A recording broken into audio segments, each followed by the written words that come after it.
Everyone, आज अपन Bikaner university ने जो एग्रीकल्चर सुपरवाइजर का एग्ज़ाम लिया था पिछली बार, उसका ओल्ड पेपर देखेंगे।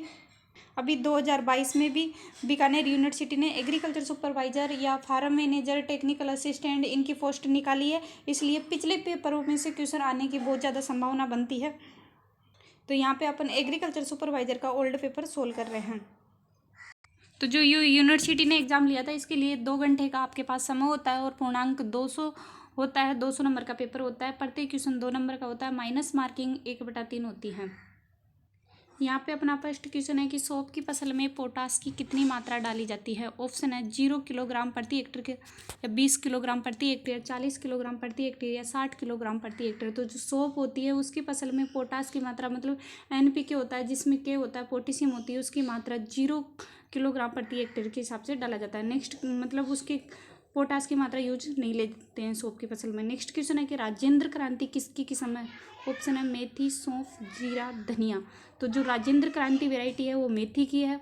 और एक क्वेश्चन और पूछते हैं कि आज़ाद क्रांति किसकी वैरायटी है। तो आज़ाद क्रांति बैंगन की वैरायटी है और राजेंद्र क्रांति मेथी की वैरायटी है। यहाँ पे अपना नेक्स्ट क्वेश्चन है कि धनिया की फसल में नाइट्रोजन की मात्रा कितनी दिया जाता है। ऑप्शन है 10 kg, 30 किलोग्राम, 50 किलोग्राम और 70 किलोग्राम। तो धनिया की फसल में जो नाइट्रोजन की मात्रा दी जाती है वो 30 किलोग्राम प्रति हेक्टेयर के हिसाब से दिया जाता है। धनिया की फसल से मतलब 2-3 क्वेश्चन बनते हैं जो एग्जाम में बार बार रिपीट होते हैं। एक तो माई सुगंधा धनिया की वैरायटी है। इस एग्रीकल्चर सुपरवाइजर में पूछा गया था कि माई सुगंधा किसकी वैरायटी है, तो ये धनिया की वैरायटी है।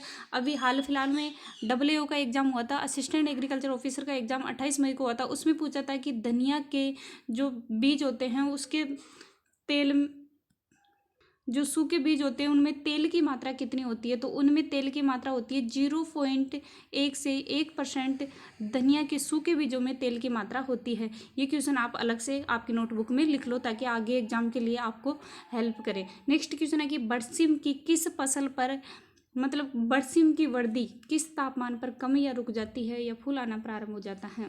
तो यहाँ पे ये क्वेश्चन पूछा गया है कि बरसीम की वृद्धि मतलब कौन से तापमान पर रुक जाती है या फिर कम हो जाती है और फूल आना प्रारंभ हो जाता है। तो ऑप्शन है 15 से 20 डिग्री सेंटीग्रेड, या 20 से 25, या 30 से 35 डिग्री सेंटीग्रेड। तो बरसीम की मतलब जो ग्रोथ होती है वो कम हो जाती है या रुक जाती है, वो 30 से 35 डिग्री सेंटीग्रेड टेम्परेचर पर रुक जाती है और इस टेम्परेचर पर इसमें फूल आना प्रारंभ हो जाता है। नेक्स्ट क्वेश्चन है कि बंजर भूमि के संवर्धन या संरक्षण तथा उसमें वनीकरण के लिए राष्ट्रीय बंजर भूमि विकास संगठन की स्थापना कब की गई थी। यहाँ पे ऑप्शन है 1975, 1985, 1965 व 1995। तो इसकी स्थापना 1985 में की गई थी। नेक्स्ट क्वेश्चन है ऑल इंडिया सोइल सर्वे लैंड यूज ऑर्गेनाइजेशन का मुख्यालय कहाँ पे है। ऑप्शन है कोलकाता में, नई दिल्ली में, मुंबई में, या मद्रास में। जो ऑल इंडिया सोइल सर्वे लैंड यूज ऑर्गेनाइजेशन है उसका मुख्यालय है नई दिल्ली में। नेक्स्ट क्वेश्चन है कि राजस्थान प्रदेश में GDP में पशुपालन का कितना योगदान है। तो पशुपालन मतलब एनिमल हस्बेंड्री का योगदान 13% है और टोटल एग्रीकल्चर का योगदान पूछे राजस्थान की GDP में 2021 में 19% एग्रीकल्चर का योगदान था। यहाँ पे नेक्स्ट क्वेश्चन है कि अम्लीय भूमि बनने के लिए कौन सा कारण जिम्मेदार है। ऑप्शन है कम वर्षा, अधिक वर्षा, पानी का वाष्पीकरण, या खारे पानी से सिंचाई करना। तो अम्लीय भूमि का निर्माण होता है वो अधिक वर्षा होने के कारण होता है, मतलब एसिडी सोइल बनती है वो अधिक वर्षा से बनती है। नेक्स्ट क्वेश्चन है कि भारत में कौन सी मृदा के अंतर्गत सर्वाधिक क्षेत्रफल आता है, मतलब सबसे ज़्यादा क्षेत्रफल कौन सी मृदा के अंतर्गत आता है। ऑप्शन है सेलाइन, या एल्काइन, या एलुवियल, रेड सोइल, या ब्लैक कॉटन सोइल। जो एलुवियल सोइल होती है भारत में सबसे ज़्यादा क्षेत्रफल पर पाई जाती है। यहाँ पे अपना नेक्स्ट क्वेश्चन है कि गोबर की खाद में कितना % फॉस्फोरस पाया जाता है। अभी इसमें गोबर की खाद में NPK पाया जाता है 0.25%, 0.50% और 0.25%। जो फास्फोरस पाया जाता है वो 0.25% पाया जाता है। उसके अकॉर्डिंग आपको ऑप्शन चूज करना है, तो इसमें सेकेंड ऑप्शन सही रहेगा।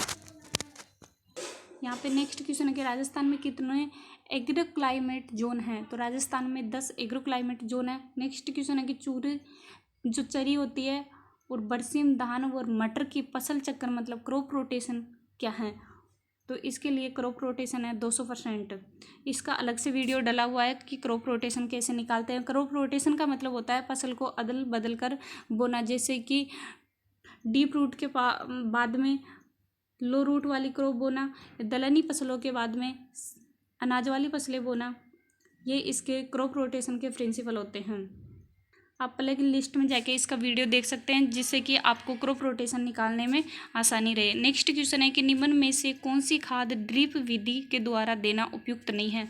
ऑप्शन है urea, DAP, muriate of potash व फॉस्फोरिक एसिड।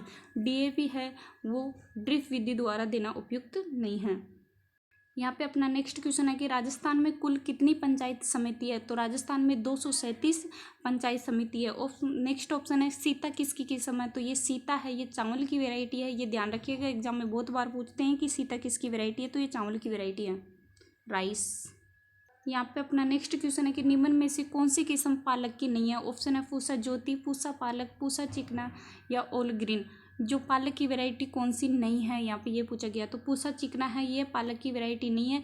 अभी डबल में पूछा गया था कि ये ऑल ग्रीन किसकी वैरायटी है। तो ये ऑल ग्रीन है, ये पालक की वैरायटी है।